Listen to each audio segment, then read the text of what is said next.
bersyukur oleh karena kasih dan anugerah Tuhan kepada kami semuanya malam hari ini.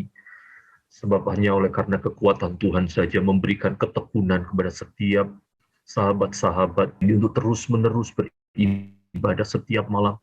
Dan puji syukur oleh karena karya Roh Kudus yang begitu luar biasa menguatkan mereka semuanya, meneguhkan mereka semuanya, membangkitkan ketekunan mereka. Dan kami berdoa juga supaya kiranya berkat-berkat Tuhan juga terus Tuhan curahkan melimpah untuk kehidupan mereka semuanya. Orang-orang yang cinta akan Tuhan, yang mau untuk rindu selalu mendekat kepada Tuhan, mengucap syukur. Bahkan hamba-Mu juga diberi kehormatan oleh Tuhan untuk mengambil bagian dalam pelayanan ini ya Tuhan. Untuk menyenangkan hati Tuhan, memberitakan kebenaran firman-Mu. Berbangga sekali hamba-Mu menjadi bagian dari orang-orang yang juga mencintai dan mengasihi Tuhan. Malam hari ini kami hendak melayani Tuhan. Terlebih juga Tuhan beri kesempatan hamba-Mu juga untuk melayani jemaat-jemaat semuanya dalam pemberitaan firman, maupun juga nanti akan memimpin di dalam perjamuan kudus. Tuhan memberkati hamba-Mu sepenuhnya dalam segala kelemahan, kekurangannya, bila Tuhan menyempurnakan apapun yang dibutuhkan hamba-Mu ini, supaya semakin serupa dengan gambaran Tuhan. Hamba-Mu berdoa supaya akhirnya dalam penyampaiannya Tuhan kuasai pikiran dan hati hamba-Mu, supaya benar-benar menyampaikan kebenaran firman Tuhan. Tidak ada yang lain selain daripada Injil yang sejati yang diberitakannya. Dan semua untuk hormat dan kemuliaan nama Tuhan. Terima kasih Tuhan. Beri kami kebugaran, beri kami tenaga yang ekstra untuk kami bisa menyelesaikan ibadah ini dengan sebaik-baiknya. Meskipun mungkin sepanjang hari ini kami telah pelayanan, kami telah juga beribadah dan yang lain-lainnya. Tapi kami percaya Tuhan, hati yang rindu untuk mendekat kepada Tuhan, maka Tuhan juga akan melimpahkan energi berkat-berkat Tuhan bagi kami, sehingga kami bisa menerima firman-Mu dengan sebaik-baiknya. Di dalam nama Tuhan Yesus kami berdoa mengucap syukur, haleluya, amin. Puji nama Tuhan, puji Tuhan. Shalom, Bapak Ibu yang dikasihi Tuhan. Sebelum saya melanjutkan atau masuk dalam firman, saya ingin bertanya dulu apakah sudah cukup jelas audio saya. Mohon bisa direspon. Baik, puji Tuhan, karena tadi juga saya sudah cek, hanya saja perlu di recheck juga. Dan puji Tuhan bisa terdengar dengan jelas supaya firman juga bisa tersampaikan dengan baik. Sebuah kehormatan bagi saya, Bapak Ibu, untuk bersama-sama kembali di PDMC ini, yang isinya adalah orang-orang yang mengasihi Tuhan. Saya tahu banget, karena beberapa di antara saudara juga menjadi sahabat-sahabat doa dan sahabat firman yang kami juga layani. Dan dari situ saya tahu betapa hebatnya kasih karunia Allah dan pekerjaan Allah Roh Kudus dalam kehidupan saudara semuanya, melayani tanpa imbalan apapun, melayani tanpa pamrih, semua untuk hormat dan kemuliaan nama Tuhan. Puji Tuhan, puji Tuhan. Saya akan juga berusaha menyampaikan firman-Nya seefektif mungkin waktunya, agar tidak terlalu molor, supaya saudara juga bisa lekas istirahat, karena saya tahu besok mungkin hari yang sibuk di hari Senin, tapi saya percaya juga minggu malam ini juga Tuhan akan melimpahkan berkat-Nya bagi kita semuanya. Saudara yang dikasihi Tuhan, diakui atau tidak, maka pasti kita semuanya ini pernah mengambil keputusan, pasti dalam hidup kita, pasti itu, pasti, nggak mungkin enggak. Bahkan hal-hal yang sepele, mau minum atau tidak, mau makan dulu atau tidak, misalnya sebelum PDMC, itu pun juga keputusan yang harus kita ambil. Saya tadi sore setelah pelayanan, saya sempatkan untuk olahraga sedikit, ya berkeringat sedikit, puji Tuhan, supaya sehat saja, ya toh. Dan juga tujuan yang kedua adalah supaya mengurangkan beberapa tumpukan lemak yang ada di perut, saudara. Tujuannya begitu ya. Karena apa? Bukan masalah penampilan, tapi kalau lemaknya bertambah nanti bajunya jadi nggak cukup semua, saudara. Jadi harus ada budget lagi buat ini.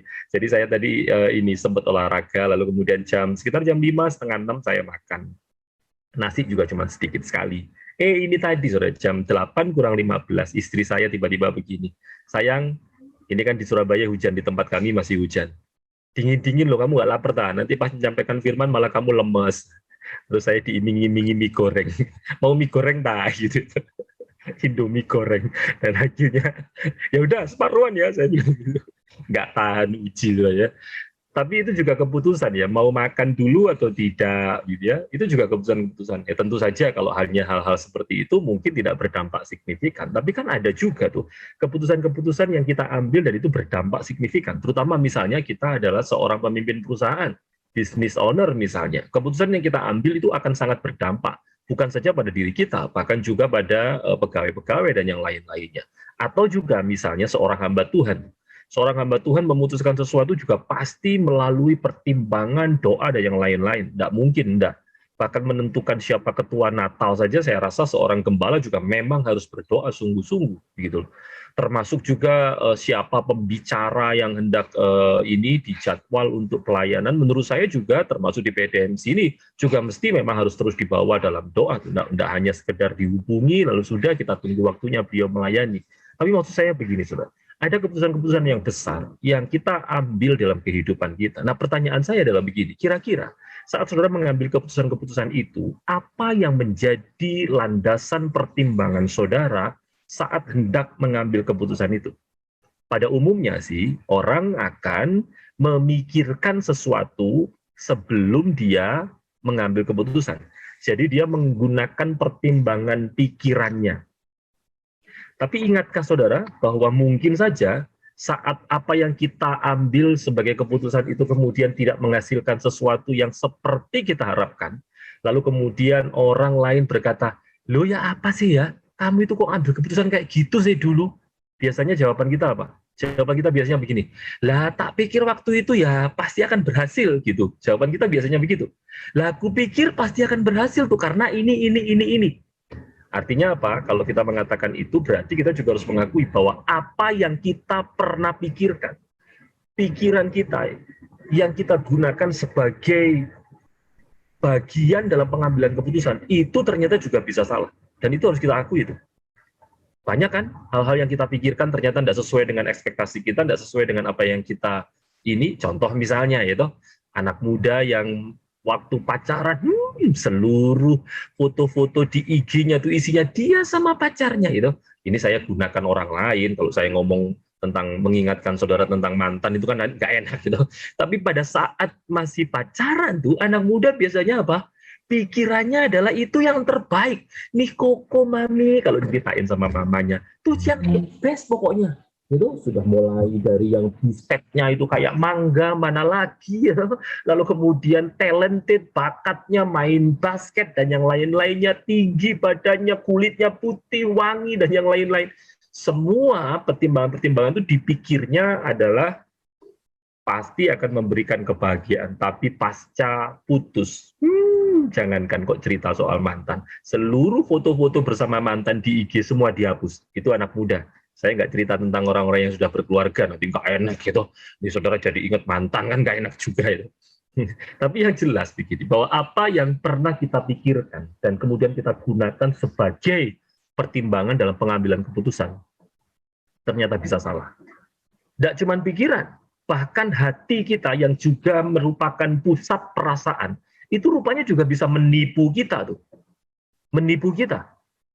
Akibatnya apa? Apa yang kita putuskan berdasarkan pertimbangan hati kita, itu juga bisa salah dan juga bisa keliru. Nah, ironisnya Bapak Ibu yang dikasihi Tuhan, manusia biasanya menggunakan setidaknya dua hal itu ketika hendak mengambil keputusan. Kalau memang kita termasuk menjadi bagian dari orang-orang yang menggunakan dua hal itu sebagai bagian pertimbangan kita dalam mengambil keputusan, maka siap-siap ya, kita akan kecewa oleh karena hasil keputusan kita itu tidak sesuai dengan apa yang kita pikirkan, apa yang kita rasakan. Kenapa begitu? Karena kalau kita kembali belajar kepada doktrin antropologi Kristen, kita akan sama-sama disadarkan, manusia itu sebetulnya telah terdistorsi oleh dosa. Dan dosa itu bukan hanya mendistorsi pikiran hati, tapi bahkan seluruh unsur kehidupan manusia telah terdistorsi oleh dosa. Kita akan melihat dulu bagian-bagian yang membuktikan tentang hal ini supaya nanti kita mengerti bagaimana sebetulnya Alkitab memandang tentang diri manusia yang telah jatuh dalam dosa ini. Yang pertama, kalau saudara perhatikan di Kejadian pasal 6 ayatnya yang kelima, Kejadian pasal 6 ayatnya yang kelima mungkin bisa ditampilkan atau juga saudara membaca di Alkitab saudara masing-masing juga nggak apa-apa ya. Kejadian pasal yang ke-6 ayatnya yang kelima. Baik, coba lihat baik-baik ya, Kejadian pasalnya yang ke-6 ayat yang kelima. Bukan kitab yang sulit untuk dicari lah. Kalau nyari Kejadian itu masih bingung ya mungkin saudara belum Kristen, tapi tidak, semuanya pasti tahu. Kejadian pasal 6 ayat yang kelima, demikian bunyi firman Tuhan. Ketika dilihat Tuhan bahwa kejahatan manusia besar di bumi, dan perhatikan ini, dan bahwa segala kecenderungan hatinya selalu membuahkan kejahatan semata-mata. Ingat baik-baik, saudara. Waktu Tuhan bicara tentang segala kecenderungan hatinya, maka kata hati di situ itu tidak merujuk kepada apa? Kepada hati sebagai organ tubuh, tidak. Tapi maksudnya hati sebagai pusat perasaan. Artinya apa? Kalau hati sebagai pusat perasaan, itu kecenderungannya selalu membuahkan kejahatan semata-mata. Maka segala sesuatu yang dihasilkan dari hati yang terdistorsi dosa itu, yang membuahkan kejahatan semata-mata itu juga tidak mungkin baik. Itulah sebabnya kenapa Alkitab juga bicara bahwa bukan hanya hati, pikiran kita itu pun juga telah terdistorsi oleh dosa. Matius pasal 15 ayatnya yang ke-19. Dan sebetulnya ada begitu banyak ayat yang menunjukkan bahwa kita ini berdosa semata-mata. Apapun yang keluar dari pikiran kita, hati kita menghasilkan dosa semata-mata.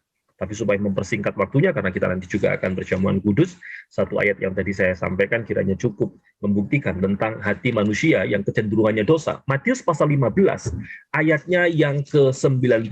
Kalau sudah perhatikan, di sana ada frase, karena dari hati timbul segala pikiran yang jahat. Jadi kalau hati sebagai pusat perasaan, itu telah terdistorsi oleh dosa, maka segala sesuatu yang dihasilkan, bahkan termasuk pikiran-pikiran kita pun, itu juga jahat semata-mata.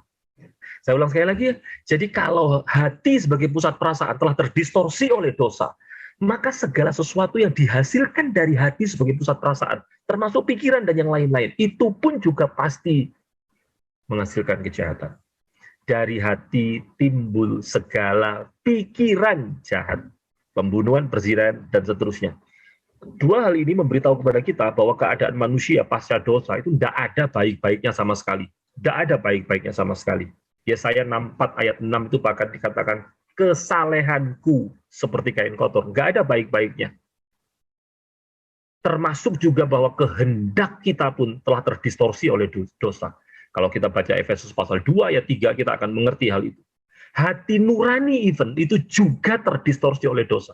Nah, ini yang terakhir berkaitan dengan keadaan manusia pasca dosa. Titus pasal yang pertama, ayat yang ke-15. Titus pasal yang pertama, ayat yang ke-15. Bagi orang suci, semuanya suci. Tetapi bagi orang najis dan bagi orang tidak beriman, suatu pun tidak ada yang suci. Karena baik akal maupun suara hati mereka najis. Lihat baik-baik. Baik akal maupun suara hati mereka najis. Tidak ada sesuatu yang baik yang muncul dari sumber yang tidak baik. Kalau hatinya terdistorsi oleh dosa, pikirannya terdistorsi oleh dosa, maka ketika mengambil keputusan mengandalkan hati dan pikiran kita, itu bisa menghasilkan sesuatu yang bukan saja berdosa, tapi juga buruk bagi kita. Dan Alkitab memberi begitu banyak contoh-contoh keadaan manusia ketika mengambil keputusan hanya berdasarkan apa yang dilihatnya, apa yang dipikirkannya, apa yang dirasakannya. Yang pertama, lihat baik-baik. Ketika Hawa di Kejadian pasal yang ketiga itu hendak mengambil buah pohon yang baik dan yang jahat, Alkitab mengatakan bahwa Hawa melihatnya. Coba perhatikan baik. Kejadian pasal yang ketiga, ayatnya yang ke-6. Perhatikan baik-baik. Perempuan itu melihat bahwa buah pohon itu baik untuk dimakan dan sedap kelihatannya. Eden itu enggak kekurangan buah-buah yang bagus. Tentu saja tidak. Eden itu enggak kekurangan hal-hal yang menarik hati. Tentu saja tidak. Sebab apa? Sebab segala sesuatu yang baik itu ada di Taman Eden. Tapi kenapa kemudian Hawa itu justru melihat buah itu, lalu kemudian mengambilnya? Nah, ada satu terjemahan yang menarik yang saya lihat dari NLT atau New Living Translation. New Living Translation itu menerjemahkan agak berbeda dengan mayoritas terjemahan bahasa Inggris yang lain. Kalau mayoritas terjemahan yang lain itu mengatakan and when the woman saw, dan ketika perempuan atau wanita itu melihat, itu terjemahan kebanyakan. Tapi NLT berkata begini, the woman was convinced. Artinya apa? Wanita itu diyakinkan melalui apa yang dilihatnya, dipikirnya, dirasanya, sehingga akhirnya mengambil keputusan yang salah, yang akibatnya membawa dosa pada semua umat manusia. Makanya jangan heran nanti di sorga itu, kalau saudara ketemu sama rumahnya Adam dan Hawa, itu rumah yang paling banyak didemo sama orang-orang di sorga, gitu. Gara-gara mereka jadi semua orang kesulitan dalam hidup oleh karena menanggung dosa warisan. Tapi yang menarik Bapak Ibu yang dikasihi Tuhan, dari ayat-ayat yang tadi saya sebutkan, kita bisa melihat bahwa kalau kita mengambil keputusan berdasarkan pertimbangan hati, pikiran, apa yang kita lihat, kita bisa salah. Hawa, salah satu contohnya. Berhenti sampai di situ? Enggak. Rupanya Alkitab memberi contoh yang lain, yang juga tidak kalah banyaknya. Misalnya, Lot. Di Kejadian pasal 13 ayat 13, Lot itu memilih untuk mengambil lembah sungai Yordan sebagai pilihannya ketika Abram menawarkannya untuk milih kalau kamu ke kiri aku ke kanan. Memang secara etika kita bisa mendiskusikan bahwa Lot ini tidak etis sama sekali, tidak punya etika. Sebab secara ya, Abram itu pamannya tuh lebih tua, yang membuat Lot punya domba, kambing banyak pun juga dari Abram tuh. Tapi ketika ada perselisihan, bukannya Lot yang mengutarakan supaya Abram yang memilih. Tidak, dia justru melihat lembah sungai Yordan, yang dalam penglihatannya itu, kalau sudah baca di Kejadian 13 ayat 13, sudah akan tahu bahwa seperti taman Tuhan. Taman Tuhan itu artinya Eden. Seperti taman Tuhan, subur, prospeknya untuk membuat kambing dombanya bermultiplikasi, bisnisnya semakin besar, itu kayaknya gede banget tuh. Dan ya, seperti yang sudah ketahui, Lot mengambil lembah sungai Yordan. Tapi sudah tahu apa yang dipikirkan Lot, yang dilihat Lot, yang nampaknya prospek itu, ternyata justru ditunggang balikkan oleh Tuhan saat Tuhan menghancurkan Sodom dan Gomora. Saya bisa memberikan begitu banyak contoh-contoh tokoh-tokoh Alkitab yang mengambil keputusan yang salah, hanya mengandalkan apa yang dilihatnya, apa yang dipikirnya, apa yang dirasakannya. Kenapa sih begitu? Sekali lagi, saudara, manusia jatuh dalam dosa, dosa merusak seluruh unsur kehidupan manusia. Itulah sebabnya kenapa manusia perlu untuk dipulihkan. Manusia perlu untuk dilahirkan kembali. Yang sebelumnya mati di dalam roh, maka manusia perlu dilahirkan kembali dan mendapatkan atau menikmati kehidupan rohani. Efesus pasal 2 ayat 1 sampai yang kelima. Saya berharap saudara cukup bersabar dan tidak ngantuk membuka-buka ayat firman Tuhan, gitu. Karena saya ingin melandasi seluruh argumentasi firman ini berdasarkan kebenaran firman Tuhan. Jadi memang ada banyak ayat yang akan kita baca. Efesus pasal 2 ayat 1 sampai 5 ini salah satunya. Perhatikan baik. Kamu dahulu sudah mati karena pelanggaran-pelanggaran dan dosa-dosamu. Ini keren. Pelanggaran dan dosa. Disampaikan dengan dua kata yang berbeda. Kalau dalam bahasa Yunani itu paraptoma dan hamartia. Pelanggaran dan dosa. Nah, saya tidak punya waktu untuk menjelaskan itu, tetapi kita telah mati oleh karena pelanggaran dan dosa kita itu. Kamu hidup di dalamnya, jangan bingung ya. Maksudnya apa? Pertama dikatakan sudah mati karena pelanggaran, kok dikatakan kamu hidup di dalamnya.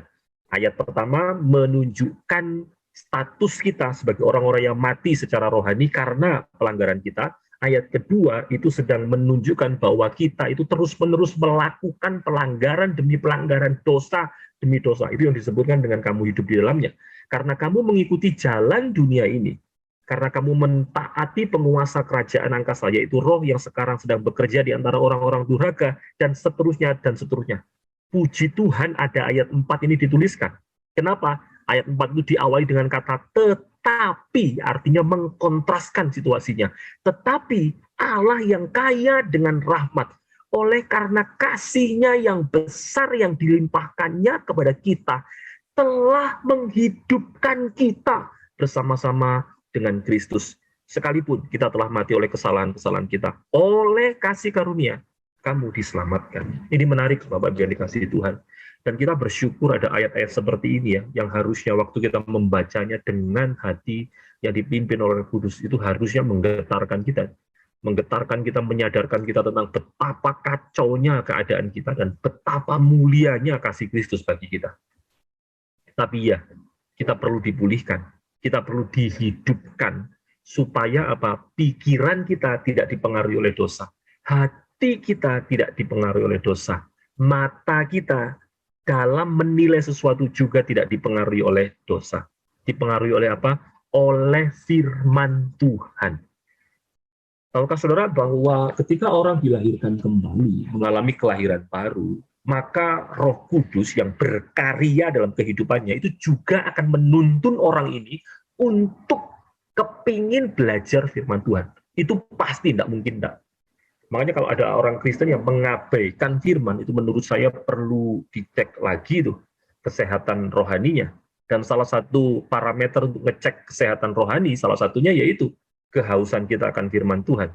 Apakah kita ini punya kegelisahan rohani untuk belajar mengenal tentang Tuhan atau tidak? Anehnya begini ya, saudara, ironisnya nih, kalau kita sedang sakit secara fisik, itu gampang banget tuh kita notice. Cenu-cenu di kepala, kayak saya ini pinggang sakit, dan yang lain, gampang banget tuh. Kalau duduk kelamaan begini sudah, udah mulai tahis, gampang tuh. Sakit secara jasmani itu mudah kita notice, tapi sakit secara rohani, itu tidak banyak orang notice. Bahkan yang sudah akut pun seringkali juga tidak merasakannya. Salah satu untuk mengeceknya adalah parameternya. Apakah kita masih punya gairah untuk belajar firman dan mendengar firman. Dan Roh Kudus yang berkarya untuk menghidupkan orang percaya, memulihkan orang percaya, itu pasti bekerja dalam hal ini. Tidak mungkin tidak. Yaitu apa? Menuntun kita pada kebenaran firman Tuhan. Coba sudah perhatikan di Yohanes pasalnya yang ke-14 ayat 26. Yohanes 14 ayatnya yang ke-26. Buka saja dari bagian terakhir ya. Yohanes 21 itu. Karena kan cuma 21 ayat, jadi tinggal beberapa lembar saja. Yohanes pasal 14 ayat yang ke-26. Tetapi penghibur, ini maksudnya Roh Kudus ya, yaitu Roh Kudus yang akan diutus oleh Bapa dalam nama Aku. Dialah yang akan mengajarkan segala sesuatu kepadamu dan akan mengingatkan kamu akan semua yang telah kukatakan kepadamu. Ketika Roh Kudus berkarya menuntun orang percaya untuk belajar firman, untuk mengisi hidupnya, mengisi pikiran, mengisi hatinya, membiarkan Roh Kudus mempengaruhinya sehingga worldview-nya menjadi worldview yang rohani, maka keputusan-keputusan yang akan diambil oleh orang itu pasti adalah keputusan yang sesuai dengan kebenaran firman Tuhan. Sebab saudara tahu, Roh Kudus bekerja dalam hidup kita bukan hanya menuntun kita untuk punya gairah belajar firman, tidak, tapi juga menguduskan kita. Kalau saudara baca di 2 Tesalonika pasal 2 ayat 13, saudara ketahui hal itu. 2 Tesalonika pasal 2 ayat 13 bahwa Roh Kudus itu menguduskan kita. Nah, pasca kita dituntun kepada firman, dan firman, pengenalan akan firman itu mempengaruhi hidup kita, maka dalam hal mengambil keputusan, pertimbangan pertama yang akan muncul dalam pikiran hati kita adalah pasti ini. Apakah keputusanku ini sesuai firman atau tidak? Itu pasti. Orang percaya waktu mengambil keputusan, itu pasti akan lari kepada hal itu. Contoh ya, hal yang paling simpel saja. Saudara beli baju, untuk apa sih? Orang dunia punya banyak alasan untuk beli baju. Supaya tampil glamor, atau supaya kelihatan branded lah bajunya, atau supaya kelihatan modis, atau nampak kelihatan up to date atau yang lain-lainnya. Tapi kalau anak-anak Tuhan beli baju itu pasti tujuannya yang bukan yang hal-hal yang duniawi. Enggak tuh. Beli baju tujuannya ya supaya kalau pas BDNC bisa pakai baju yang baik, apalagi pas pelayanan misalnya. Atau beli kaos, beli baju tujuannya supaya dipakai untuk memuliakan Tuhan, untuk pas pelayanan supaya tidak kelihatan bludus. What is the meaning of bludus?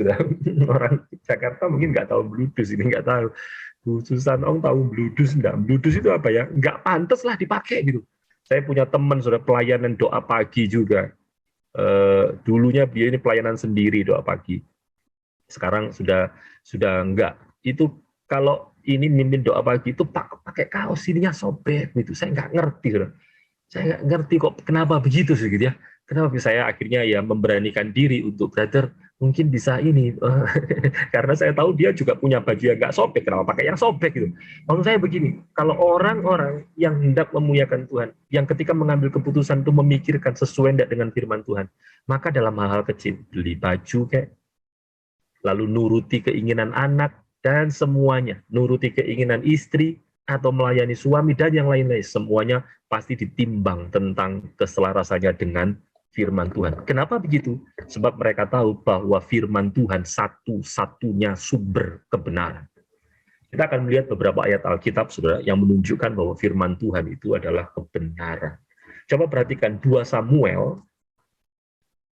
Samuel pasal yang ke-7, ayatnya yang ke-28. 2 Samuel pasal 7 ayat yang ke-28, saya akan bacakan bagi saudara. Oleh sebab itu ya Tuhan Allah, Engkaulah Allah, dan segala firman-Mu lah kebenaran. Segala firman-Mu lah kebenaran. Kalau ini belum cukup, mari buka dan baca sama-sama di Mazmur pasal 119 ayat 160. Mazmur 119 ayat 160. Dasar firman-Mu adalah kebenaran, dan segala hukum-hukum-Mu yang adil adalah untuk selama-lamanya. Dan ada begitu banyak ayat yang lain lagi yang menunjukkan bahwa firman adalah kebenaran. Untuk itu, saya ingin mengajak saudara membaca satu ayat yang terakhir saja, Yohanes 17 ayat 17, yang membuktikan bahwa firman itulah kebenaran. Coba perhatikan, Yohanes 17 ayat 17.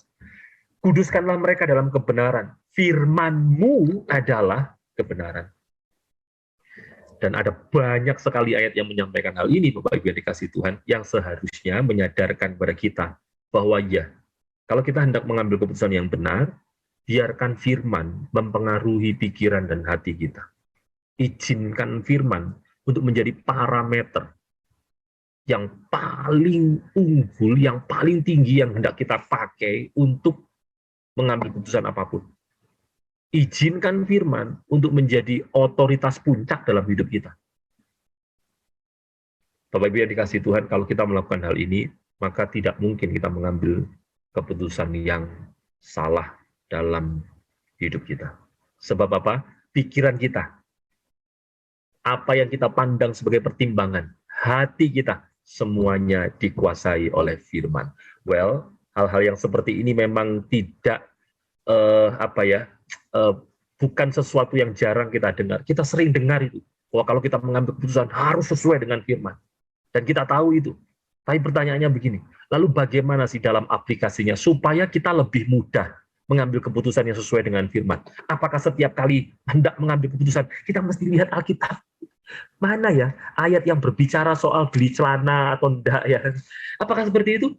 Apakah waktu kita hendak memilih menantu gitu kita mesti lihat Alkitab gitu? Ya kalau kita hafal ayatnya, sudah. Kalau enggak, lalu kita menunggu tuntunan Roh Kudus dalam nama Tuhan Yesus buka dia gitu. Ya kalau pas tepat, sudah ya. Kalau pas tepat. Kalau enggak, misalnya yang saudara buka adalah batas perjanjian lama, perjanjian baru Amsyong, kertas putih. Lalu saudara bilang apa? Lo Tuhan nggak berfirman, berarti nggak usah pilih menantu begitu. Saudara dikasih Tuhan, ada cara yang praktis yang ketika kita menggunakan cara ini, maka kita pasti akan mengambil keputusan yang sesuai dengan firman. Apa itu? Ada 3 hal. Ingat 3 hal ini. Maka jika saudara mengambil keputusan berdasarkan 3 hal ini setidaknya, saya bisa pastikan keputusan saudara keputusan yang sesuai dengan firman. Apa itu? Yang pertama, saat saudara hendak mengambil keputusan, ingatlah siapa Tuhan kita. Saya ulang sekali lagi. Saat kita hendak mengambil keputusan, ingatlah siapa Tuhan kita. Waktu kita mengingat siapa Allah kita, ketika kita hendak mengambil keputusan, kita juga tentu akan mengingat mengenai Dia yang maha segala-galanya, mengenai otoritasnya dalam hidup kita, mengenai kesanggupannya melakukan perkara-perkara yang tidak mungkin bahkan. Kalau kita mengingat hal itu, Bapak Ibu yang dikasihi Tuhan, maka kita akan mengambil keputusan yang tepat dalam hidup kita. Contoh, Alkitab mencatat bahwa Abraham itu pernah mengambil keputusan yang radikal di dalam ketaatannya kepada Allah. Saat Tuhan memerintahkan dia untuk mengorbankan Ishak, anaknya. Dan kalau saudara perhatikan ya, di Kejadian pasal 22 itu tidak ada perdebatan sama sekali loh. Beda waktu malaikat mendatangi Maria ya. Maria masih berargumentasi. Tapi kan aku belum bersuami dan yang lain-lainnya. Tapi saat Tuhan memerintahkan kepada Abraham ini, Abraham tidak menyampaikan apapun. Abraham taat sebab ayat 3 itu menyatakan keesokan harinya Abraham langsung persiapkan semuanya. Nah pertanyaannya begini, apa sih yang membuat Abraham mengambil keputusan yang radikal seperti itu dalam ketaatannya? Rupanya, Ibrani pasal yang ke-11 ayat yang ke-19 memberi petunjuk kepada kita. Ibrani pasal 11 ayat 19 saya akan bacakan ya. Ibrani pasal 11 kita juga akan baca sama-sama. Kalau saudara membawa Alkitab, silakan dibuka. Ibrani pasal 11 ayatnya yang ke-19. Demikian bunyi firman Tuhan. Karena ia berpikir bahwa Allah berkuasa membangkitkan orang sekalipun dari antara orang mati. Dan dari sana ia seakan-akan telah menerimanya kembali. Lihat baik, waktu Abraham diperintah begitu, Abraham ingat siapa Allahnya. Sehingga dia mengambil keputusan yang tepat. Bukan berusaha menyembunyikan Ishak, bukan membantah Allah, tapi taat secara radikal. Bukan tanpa alasan. Alasannya apa? Karena dia ingat siapa Allahnya. Ia berpikir bahwa Allah itu berkuasa membangkitkan orang-orang yang mati sekalipun. Jadi waktu kita mengingat siapa Allah kita tidak akan pernah ragu dalam mengambil keputusan dalam hidup kita. Waktu saya ditantang dalam tanda kutip oleh calon mertua saya sebelum saya menikah untuk supaya saya segera meminang putrinya. Waktu itu papa mertua saya itu belum jadi mertua ya, itu baru pertama kali ketemu, saya ingat itu. Papa mertua saya itu langsung tanya begini, Petra sayang ya sama Keisha, istri saya. Lalu saya jawab, oh iya waktu itu kan belum jadi mertua, saya belum panggil Pak. Ya Terus ditanyalah anaknya ini, Keisha, kamu sayang sama Petra? Saya bilang, istri saya bilang, iya Pak, sayang banget. Enggak lah, ya nggak begitulah. Istri saya juga masih caim-caim lah, gitu. Dia bilang, iya Pak. Sudah tahu apa yang terjadi? Langsung papa saya itu, ini calon mertua saya itu bilang begini, ya udah kalau begitu, kapan Petra mau bawa orang tuanya ke sini? Untuk segera kita akan tentukan hari pernikahan kalian. Saya langsung ditantang begitu. Saudara tahu apa keputusan saya waktu itu? Saya mengambil keputusan begini, oke kapan siap saya bawa orang tua saya ke sini? Tak gituin lagi. Saya kok ditantang. Wong saya niat baik ya toh, nggak main-main ya toh, ya sudah wis hajar aja. Ya udah silakan nanti kapan ini kalau sudah menghubungi orang tua silakan langsung ke sini. Saya balik dari rumah beliau ya, saya masuk mobil itu gemeteran gitu. Tuhan, ya apa sih Tuhan gitu. Karena kan mau cincin, mau tunangan juga pasti perlu ini, saudara. Tapi saya ingat langsung, saudara. Waktu itu saya ingat baik-baik. Saya langsung ingat siapa Tuhan saya. Dalam hati saya bilang, Tuhan, kalau Tuhan izinkan aku menikah, Tuhan yang akan perlengkapi semuanya. Kalau Tuhan izinkan aku untuk meminang dia, Tuhan yang akan buka jalan. Dan betul, saudara. Beneran, saudara. Tuhan itu buka jalan pelayanan itu, waduh, waktu itu jadwal melimpah ruah. Dan hamba Tuhan itu kalau jadwalnya melimpah, ya saudara boleh tanya Pak Fas lah, tahu apa yang saya maksudkan ya, karena kami kan dipelihara Tuhan melalui pelayanan. Jadi ada berkat-berkat untuk kami saving guna persiapan itu. Demikian juga waktu kami menikah. Saya tanya sama istri saya waktu itu ya, belum menikah sih, pacar. Ini saya ceritain supaya saudara nggak ngantuk. Karena tadi sudah hampir setengah jam bahas firman terus kan, nanti lama-lama ngantuk. Ini tak ceritani dulu ya supaya seger. Nanti 1 jam berikutnya kita bahas firman lagi. Saya tanya sama istri saya begini. Waktu itu belum jadi istri kan. Sayang, kamu punya uang berapa? Istri saya bilang, aku punya simpenan 12 juta. Loh, kok bodoh? Saya juga punya tabungan 12 juta waktu itu. Ya wis, 25 juta ini untuk ini kita bikin resepsi. Saya bilang begitu, saudara. Modal berapa? 25 juta. Saya pikir cukup, nggak pernah nikah sebelumnya, ya toh. Saya ngitung-ngitung, tuh. Keperluannya apa aja? Gaun pengantin, gitu, mobil, terus restoran dan yang lain-lain. Kami iseng-iseng, waktu itu saya ingat duduk di Grand City, duduk di food court-nya Grand City itu, sambil telepon-telepon sama ini ya event organizer atau penyedia layanan pernikahan begitu. Saya tanya, kalau sewa gaun pengantin berapa ya? Oh, mau yang gimana, Pak? Mau yang ini atau yang itu? Ditunjukin fotonya lewat WA. Oh, yang ini, yang ini. Sudah tahu, sewa tok itu. Gotio, 5 juta sewa tok itu. Itu baru gaunnya. Uang saya 25 juta, sewa gaun 5 juta. Sisa 20 cukup untuk apa, saudara? Nanya-nanya di restoran dan yang lain-lain. Nggak cukup. Waktu itu saya cuma bisa, Tuhan, kalau Tuhan izinkan, pasti akan ada jalan. Kalau enggak, ya sudah. Niat saya itu enggak bikin persepsi yang mewah-mewah. Enggak lah. Pokoknya istri saya ada foto di pelaminan, itu pasti sudah seneng. Kan biasanya wanita suka foto, saudara. Jadi saya kepingin menyenangkan. Dan saudara tahu, saya ingat siapa Allah saya. Saya ngomong sama istri saya begini, kita enggak usah memberatkan orang tua. Wis, kalau ditanyain sama orang tua, bilang saja, sudah ada, sudah ada. Saya cuma bilang gitu, kita punya Tuhan. Yuk kita sama-sama doa. Wah, kami doa. Dan Tuhan itu buka jalan luar biasa. Saya tidak pernah ngomong sama siapapun ya. Saya punya jemaat, ada yang punya bridal apa itu, kayak salon begitulah ya, salon untuk keperluan pengantin. Saya punya beberapa jemaat ada yang gitu. Saya tidak ngomong sama mereka. Loh gitu tuh mereka yang bisa telepon saya, Saudara. Ini serius, Saudara. Orangnya masih hidup loh. Namanya apa sih salonnya, lupa saya. Orangnya masih hidup. Itu tiba-tiba telepon saya. Pak Petra, Bapak mau menikah ya? Sudah begini aja, nanti keperluan untuk ini gaun-gaunnya dari saya ya. Terus yang hiasan-hiasan untuk mobil pengantin biar dari saya, bunga-bunganya dari saya semuanya. Bayangin, Saudara. Oh, gak ada yang tepuk tangan ya, ngantuk semua kayaknya itu. Gak ada yang tepuk tangan buat Tuhan ya. Yang tepuk tangan masuk surga lah ya Pak Frans, tepuk tangan. Oh ya, puji Tuhan, Bu Juliana dan juga masuk surga ya. Saya tidak ngomong sama siapapun.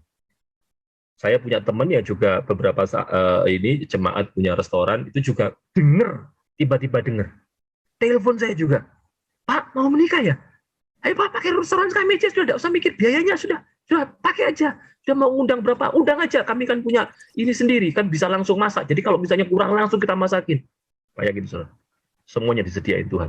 Tapi jangan pikir saya ini doyan gratisan. Gitu. Saya ini menikah juga untuk apa itu, menata diri saya, dan saya juga punya harga diri ya. Jadi saya tidak mau gratisan, ya, walaupun diskonnya ya lumayan. Tapi saya tidak gratisan. Saya beri semampu kami, berkat yang kami miliki, kami juga ini. Tapi maksud saya begini, so. Waktu saya mengambil keputusan ya untuk menikah, walaupun waktu itu dalam keadaan terbatas, saya ingat siapa Tuhan saya. Saya mengambil keputusan untuk menikah dengan mengingat siapa Allah saya. Saya rasa semoga juga cerita saya, kesaksian saya ini juga bisa mengencourage saudara yang mungkin sedang akan mengambil keputusan-keputusan besar yang nampaknya kayaknya tidak bisa tuh. Kalau ini tak paksain nanti pasti begini. Itu pertimbangan kita sendiri. Tapi ingat baik-baik siapa Allah kita. Kalau memang keputusan itu harus diambil, maka ambillah dengan mengingat siapa Allah kita. Kenapa begitu? Saudara perlu tahu ya, bahwa kita ini punya Allah yang sanggup memberkati kita melalui variabel yang misterius dalam kehidupan. Saya ulang sekali lagi. Allah itu sanggup menolong kita melalui variabel yang misterius. Coba perhatikan Pengkhotbah pasal 11 ayat yang keempat sampai yang ke-6. Pengkhotbah pasal yang keempat. Pasal yang ke-11 ayat yang keempat sampai yang ke-6. Waduh, saya diberkati sekali ketika mencari jawaban atas pertanyaan dari sahabat Firman sebetulnya ya, yang kemudian waktu saya merenungkan, membaca literatur yang lain-lainnya dan menjawab pertanyaan itu, saya justru mendapatkan berkat luar biasa. Dari Pengkhotbah pasal 11 ayat yang keempat sampai yang ke-6, saya bacakan. Siapa senantiasa memperhatikan angin tidak akan menabur, dan siapa senantiasa melihat awan tidak akan menuai. Sebagaimana engkau tidak mengetahui jalan angin dan tulang-tulang dalam rahim seorang perempuan yang mengandung, demikian juga engkau tidak mengetahui pekerjaan Allah yang melakukan segala sesuatu. Taburkanlah benihmu pagi-pagi hari, dan janganlah memberi istirahat kepada tanganmu pada petang hari, karena engkau tidak mengetahui apakah ini atau itu yang akan berhasil, atau kedua-duanya sama baik. 3 ayat yang tadi kita baca, ini ayat yang dipakai dengan gambaran seorang petani yang hendak menabur benih. Waktu petani menabur benih, kalau si petani itu hanya memperhatikan angin saja, dia tidak akan jadi menabur. Kenapa? Loh, kalau hendak menabur, lalu anginnya besar, maka bisa saja benih yang ditaburkan tidak jatuh di tempat yang tepat. Oleh karena apa? Terbawa angin. Demikian juga kalau hendak menuai, ketika menuai memperhatikan awan yang kelihatannya seperti akan hujan dan yang lain-lain, akan batal terus menuai itu.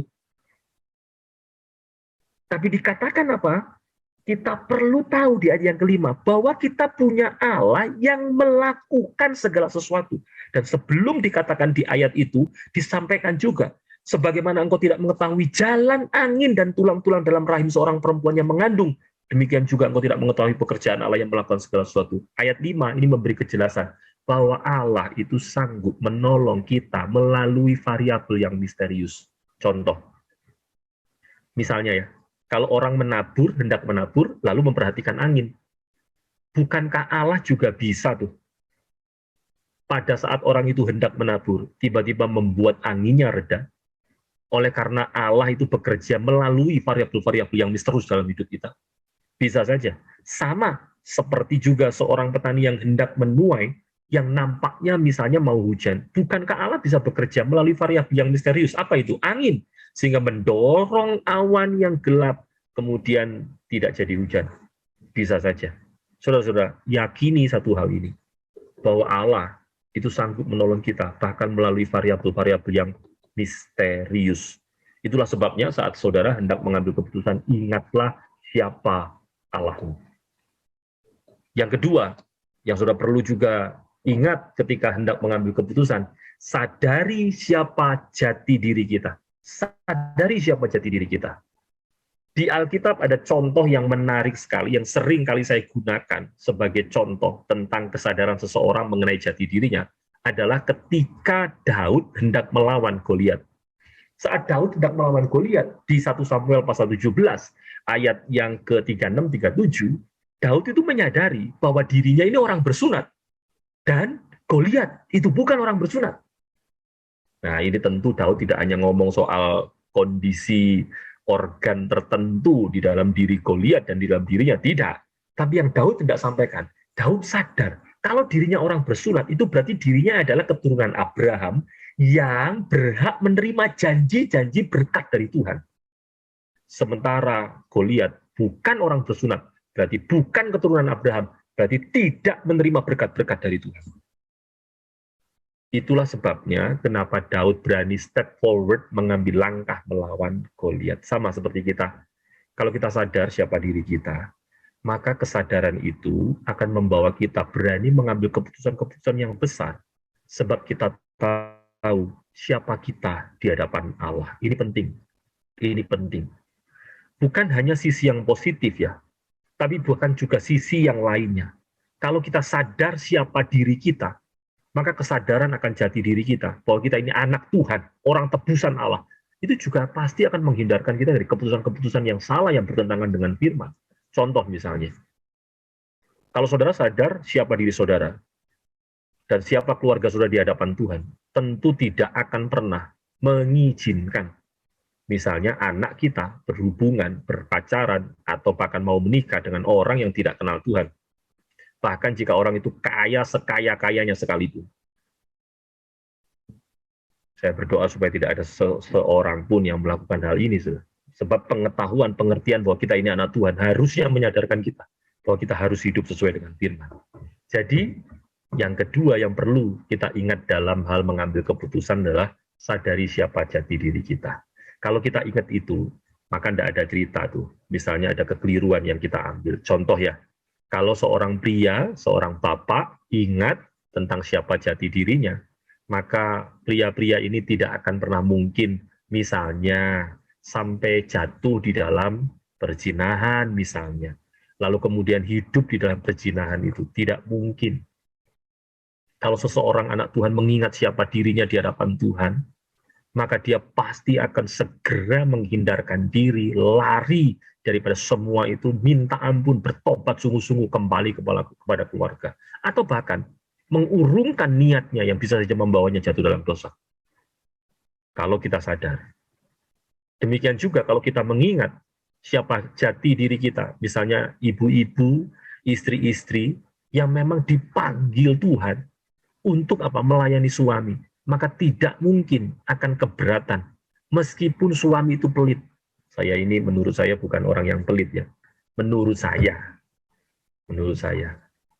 Saudara tahu bahwa sejak saya menikah sampai sekarang hampir setiap hari lah ya. Hampir setiap hari itu saya selalu memberi istri saya uang. Hampir setiap hari itu. Jadi waktu mau saya beri, tidak jadi karena hampir saya beri ya. Jadi setiap hari itu hampir saya beri terus, gitu. Alias tidak pernah saya beri. Tidak. Kalau kita ini anak Tuhan, saudara ya pasti kita ini akan memberi yang terbaik lah untuk hormat kemuliaan nama Tuhan. Sebagai suami juga tidak mungkin pelit. Oh, tidak ada yang amin ya suami-suami ini Pak Pras. Pasti tidak mungkin pelit. Istri-istri juga begitu ya. Kalau istri-istri itu mengingat siapa jati dirinya di hadapan Tuhan, bahwa dia ini dipanggil Tuhan sebagai istri yang melayani suami, juga pasti akan memberi yang terbaik untuk suami. Demikian juga kalau kita ingat siapa diri kita di hadapan Allah. Pada saat kita misalnya menemani anak sekolah online, saudara, di rumah saya, hampir setiap kali anak saya belajar, istri saya selalu latihan vokal. Nada tinggi terus yang diambil itu, oktav-oktav yang tinggi terus. Didi, kamu kok begitu aja, kok sulit. Begitu ya, mesti begitu. Karena memang pasti capek tuh. Tapi tahukah saudara, setiap kali itu pula juga kami saling mengingatkan bahwa memang itulah panggilan bapak, panggilan seorang mama bagi anak-anaknya, ngajari mereka dengan tekun, dengan sabar. Kalau kita mengingat siapa diri kita di hadapan Allah, maka kita tidak akan mengambil keputusan yang salah dalam hidup kita. Sebab di saat yang sama, kita mengingat panggilan Tuhan dalam hidup kita. Sebelum saya akan mengakhiri ini, saya ingin memberi satu contoh terakhir, satu kasus yang rumit sekali sebetulnya di Kisah Para Rasul. Saudara. Kisah Para Rasul ini ayat yang terakhir saya janji, yang terakhir karena memang sudah malam ya. Kisah Para Rasul pasalnya yang ke berapa ini? 21, pasal yang ke-21. Kisah Para Rasul pasal yang ke-21, ayatnya yang ke-10. Oke. Kisah Para Rasul pasal 21, ayatnya yang ke-10 sampai dengan yang ke-15. Tapi kita tidak akan baca, saya akan ceritakan saja mengenai kisah yang terjadi di Kisah Para Rasul 21 ini.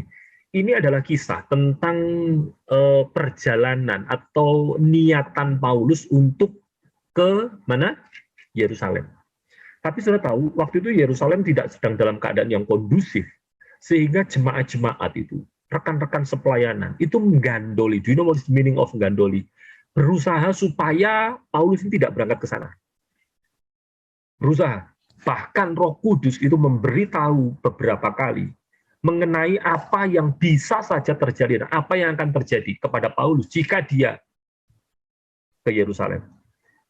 Seorang nabi namanya Agabus datang kepada Paulus, lalu kemudian memberitahu. Jadi Agabus ambil ikat pinggangnya Paulus, diikatkan ke dirinya sendiri, lalu kemudian Agabus ngomong, orang yang punya ikat pinggang ini akan diikat seperti ini, lalu kemudian akan diserahkan ke tangan bangsa-bangsa lain. Roh Tuhan memberitahu kepada Agabus, dan Agabus memberitahukannya kepada Paulus. Tapi sudah tahu apa yang diambil Paulus keputusannya? Walaupun orang-orang ngaboti dia, berusaha supaya Paulus tidak jalan ke Yerusalem, walaupun Agabus sudah menubuatkan seperti itu, Paulus tetap mengambil keputusan dia berangkat ke Yerusalem untuk memberitakan kebenaran firman. Beberapa orang menganggap ini keputusan yang bodoh sekali. Saudara. Kenapa begitu? Lu sudah diperingatkan, sudah dikasih tahu, nanti kamu akan menderita. Lu gitu kok berangkat? Bahkan Roh Kudus lu yang ngasih tahu.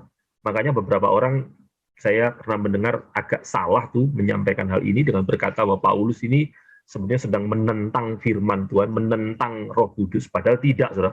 Sebab apa? Kalau saudara perhatikan, Roh Kudus memberitahu kepada atau nubuatan itu bukannya melarang Paulus untuk berangkat. Tidak. Kalau Paulus dilarang tetap berangkat, nah itu Paulus melanggar. nubuatan itu hanya memberitahu apa yang akan terjadi pada Paulus gitu loh. Dan Paulus rupanya siap menerima itu semuanya, makanya dia tetap berangkat. Kalau orang mengingat siapa Allahnya, orang mengingat siapa jati dirinya di hadapan Allah, dan di saat yang sama mengingat panggilannya di hadapan Tuhan, maka keputusannya pasti benar. Paulus tahu siapa Allahnya.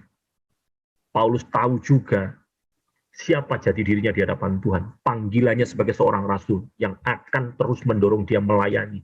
Sehingga semua itu tidak mengurungkan niat Paulus. Paulus tetap berangkat. Walaupun kalau sudah perhatikan di pasal yang atau di perikop yang kedua setelah tadi yang kita baca, saya akan tahu Paulus di situ ditangkap, diserahkan pada bangsa-bangsa lain, disiksa luar biasa. Tapi apakah keputusannya salah? Tidak. Keputusannya benar. Sebab dia memang dipanggil untuk memberitakan kebenaran firman Tuhan. Saudara yang dikasih Tuhan, saya berdoa supaya melalui 3 hal ini, Bapak Ibu yang dikasih Tuhan, ini kita pakai untuk media kita dalam hal mengambil keputusan apapun dalam hidup kita. Jangan hanya berdasarkan pertimbangan otak, pertimbangan mata kita. Apa yang kita lihat bisa sangat berbeda hasilnya. Apa yang kita pikirkan sebelumnya, yang nampaknya prospek dan yang lainnya bisa sangat berbeda. Ambil keputusan berdasarkan 3 hal tadi.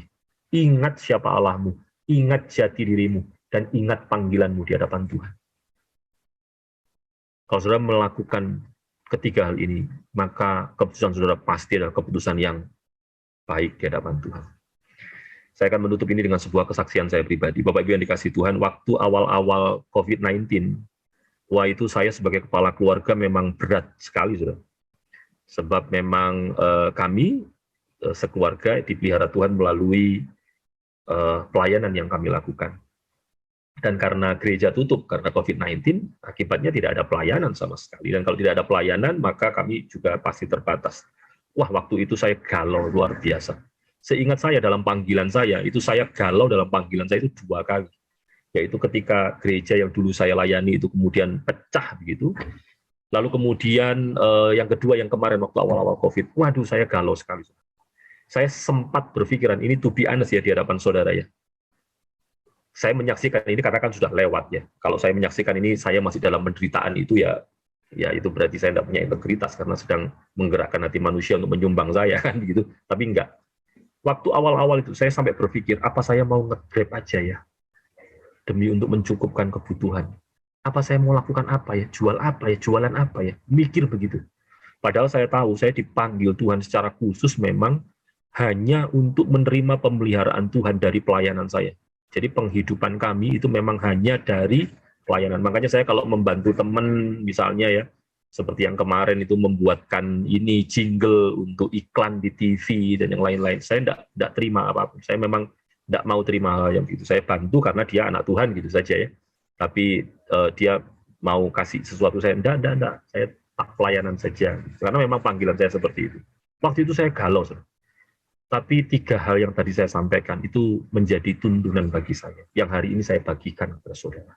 Sebab dalam prinsip pelayanan saya tidak hanya ingin membagikan firman, saya juga ingin membagikan hidup saya. Saya mengingat siapa Allah saya yang sanggup memelihara saya. Saya mengingat jati diri saya di hadapan Tuhan. Anak Tuhan saya ini, tidak mungkin tidak dipelihara Tuhan. Itu terus-menerus ada dalam pikiran saya.